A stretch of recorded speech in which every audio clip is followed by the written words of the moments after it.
దేవరపల్లి గ్రామంలో గల ఫంక్షన్ హాల్లో మెగా డిఎస్సి ద్వారా నూతనంగా నియమితులైన ఉపాధ్యాయ ప్రభుత్వ ఉద్యోగులకు సన్మానం మరియు ముఖాముఖి కార్యక్రమం గోపాలపురం ఎమ్మెల్యే మద్దిపాటి వెంకటరాజు పాల్గొని మహిళా టీచర్లకు చేనేత చీరలు, పురుషులకు నూతన వస్త్రాలు బహుకరించారు.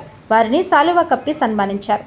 మెగా డిఎస్సి ద్వారా అర్హత గల స్పష్టత, పరీక్షా విధానంలో పారదర్శకత మరియు నియామకాల్లో న్యాయం ఉండేలా చర్యలు తీసుకోవడం ద్వారా రాష్ట్ర విద్యా వ్యవస్థలో నూతన శక్తిని నింపారని తెలిపారు.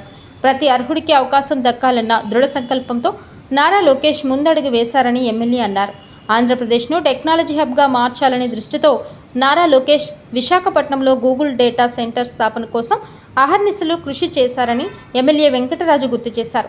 ప్రపంచ ప్రఖ్యాత గూగుల్ సంస్థను రాష్ట్రంలో పెట్టుబడులు పెట్టేలా ఒప్పించడం చిన్న విషయం కాదని, ఆ విజయానికి నారా లోకేష్ దూరదృష్టి, సమర్థత మరియు సాంకేతిక అవగాహనే కారణమని తెలిపారు. రాష్ట్రానికి పెట్టుబడులు రప్పించేందుకు మల్టీనేషనల్ కంపెనీలతో ఒప్పందాలు కుదుర్చుకొని ప్రపంచ పటంలో ఆంధ్రప్రదేశ్కు ప్రత్యేక గుర్తింపు తెచ్చిపెడుతున్నారని ఆయన అన్నారు.